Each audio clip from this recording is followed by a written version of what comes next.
I am Chris Kaler. And I'm Amber Foster Cosplay, and today we're back at you guys with The Boys, the first episode of season 2. Yes. So, the finale of season 1 was pretty shocking to us, guys, with the fact that Homelander's kid is still alive and the wife is still alive. Becca, yeah. She's got some explaining to do this episode, and God knows how Butcher's gonna react. Aside from that, smell the betrayal in his heart right now. One who did not betray though was Starlight. She helped our boys, and they faced A-Train, who had a heart attack last episode, and Starlight had to stay behind to make sure he survived because Hughie, character development much, tried to save him. So, I don't know for you guys, but something in my mind is telling me that maybe the fact that Starlight saved A-Train and you tried to save A-Train maybe help him to change side? That would be nice. Have understood on their side? I don't know. I don't like. I hope Starlight is okay this season, in this first episode, but I fear that they might turn on her because she definitely helped them escape. So yeah. Hopefully she's okay, but she could very much be arrested. So yes, and aside from that, what else? Oh, Homelander killed his baby mama. Yeah, and we don't know what happened to that baby. Yeah, sure, we don't know if the baby's alive I or hope not. that the baby is not dead, please. But the mom is gone, and Gus, what's his name in the show? I don't remember, but the guy played by Gus from Breaking Bad has appeared, the big boss of Vaught. Mm-hmm. So I'm guessing her death was so that he could be more in season 2. I'm not gonna complain about that, but it was brutal, the murder last episode. Yeah. So yes, this is where we left off, so hopefully all goes well this season. Let's jump into this first episode and find out. Alright, let's go.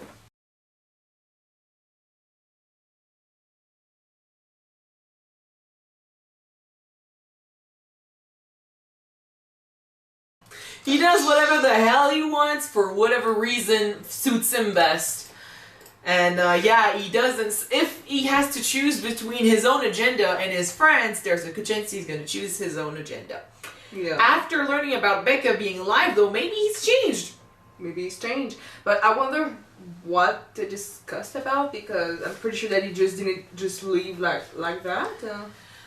We will find out next episode, hopefully. I hope. So, okay, let's talk about Homelander really fast, because his own, considering that he's in season 1, he was listening to Madeline and being under her thumb the whole time and being lied to the whole time. Since her death, for once, he thought that he was on top. Well, it looks like he's not.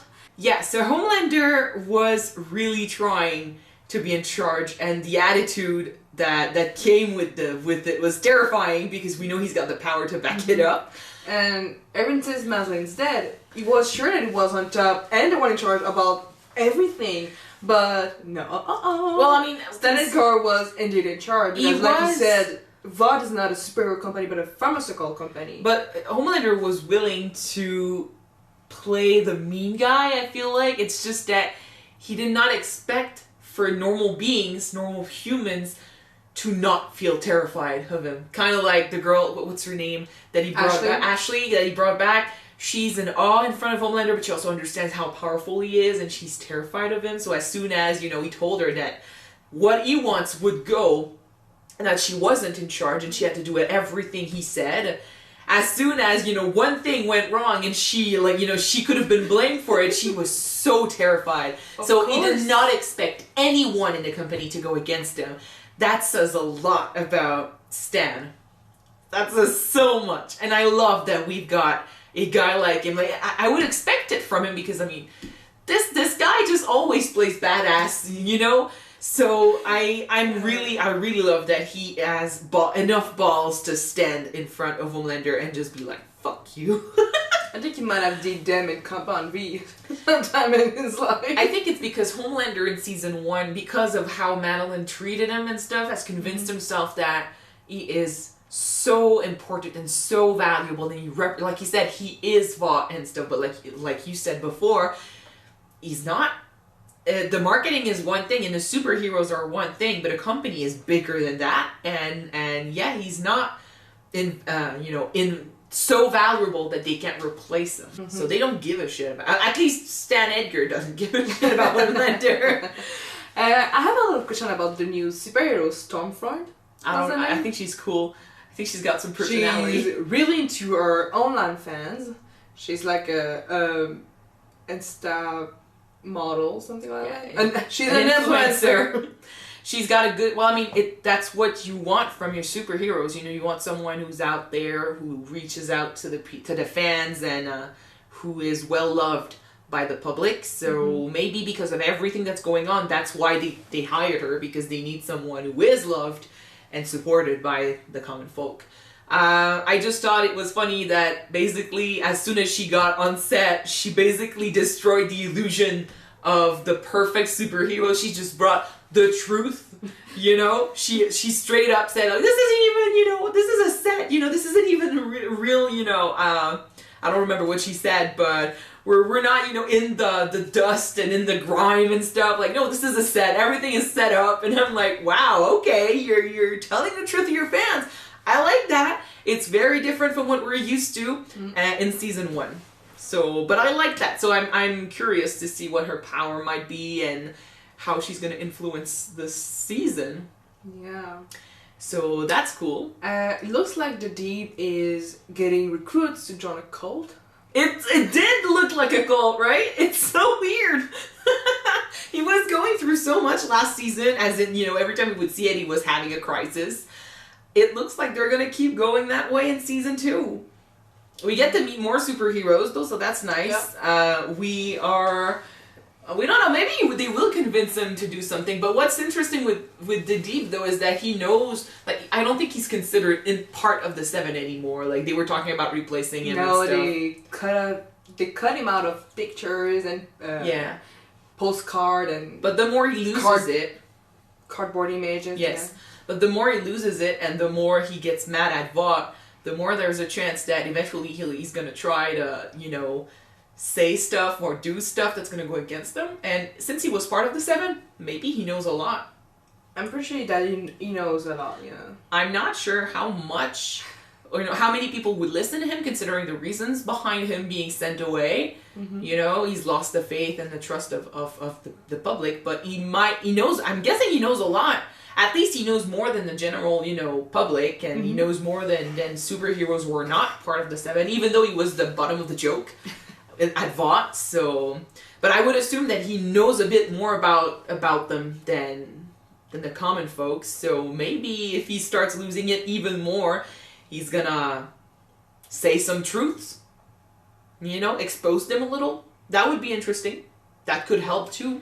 I just hope for him that somehow or someday he's able to climb up and not stay at the bottom, because even though that it shows in a funny way, it's still sad to see somebody be so broken. Well, I mean, at the moment, he is still kind of the bottom of the joke, even in the show, because every time we see him, he's not relevant to what's going on, he's just losing it, which is why I'm like, if the losing it eventually matters and they take it somewhere, maybe he could be useful, despite the fact that he's an asshole.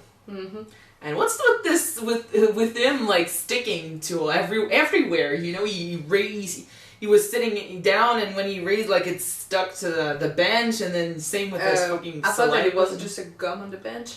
Was that it? Because I thought it was weird. Like, is he, you know, oozing something? Well, he could be oozing, or it could be just a gum on the bench. And when he was sleeping, he was just drooling. I know it was drool. All. It's just that right after what happened on the bench, they did that, and I was like, okay, what's going on with him? I think he was just sitting on a gum on a bench. I don't know. It just felt weird. But, yeah. So that's the Deep. We got to see a little bit of Black Noir. A little bit. We saw how badass he was, how brutal and kind of sick in the head he was. Yeah, beheading people's head. And playing with kids right after. At least he didn't kill the kids, he just traumatized him. Well, yeah, but I mean... it's interesting. I like that they started with this because we just said in the recap that we hadn't seen much of him in the first season. But yeah, still didn't see much of him yet, but... Most of what happened this episode, the girl from the C.I.A. being killed, which is I did not expect that at all. Me neither. And the situation with Starlight, Hughie, and everyone else, like, they are all on edge. They're all stressed. I get why Hughie did not want to you know, have Butcher and stuff involved. At the same time, he's kind of trying to lead these guys, but he lacks the grip that Butcher had. Mm-hmm. And like I said, they're all stressed. You know, they don't know if they will ever see their families again, those of them that have families, or if they'll die tomorrow. They have no allies, no one, especially since now the girl is dead. That was fucking brutal. And there's the fact that, you know, Hughie lying to Starlight, we don't like this, but I understand why he's doing it, because if Starlight rushes into things, if she, you know, gets caught, if Homelander finds out that she's talking to Hughie, if she could get killed. If she makes a move towards, you know, exposing them with the V, yeah, she could definitely get killed. Because now we got proof that they are willing to kill important people if it's actually Vaught who killed her. Because, I mean, there's no proof, but... And we've got a super terrorist that is free in the city now. A super villain. A super villain. Super villain. We're starting this season strong. But Butcher is back, so hopefully things will get better. I'm glad that Daddy's home. That was so funny. So yeah, I mean, it's not a long discussion that we're having today, but that's because it's getting late and we got interrupted a few times today. So I mean, it's like we're not in the rhythm of the episode, but I'm just excited for this season. I think it's going to be great, and I can't wait to get to season 3 eventually. Get to see Jensen there, so that would be cool. Yeah, alright, so thank you guys for watching this episode with us. It was a blast. And if you want to watch the second episode, it's going to be already on our Patreon. The link is down below, so if you want to watch it now, you can. Yes, and if you want to watch it on YouTube, it's going to be there next week. So we'll see you then, guys. Bye!